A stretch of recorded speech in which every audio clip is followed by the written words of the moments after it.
Let's make a super easy pasta with green beans, bell pepper and some vegan meatballs. Start by bringing a pot of salted water to a boil. In the meantime, we can start cutting up our ingredients. Dice an onion, mince a clove of garlic, cut your bell pepper into cubes and cut the ends of the beans. Now, when your water is boiling, prepare your pasta like described on the package. Before draining, grab yourself a cup of pasta water and set it aside. In a pan, heat up some oil and start cooking your onions until translucent.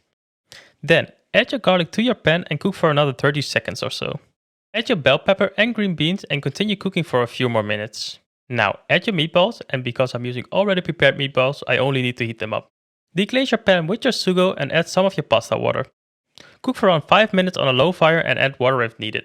Finish it off with some salt, pepper and chili flakes. Finally, add your pasta to your sauce and mix everything together. And there you have yourself a delicious pasta that is super easy. Enjoy!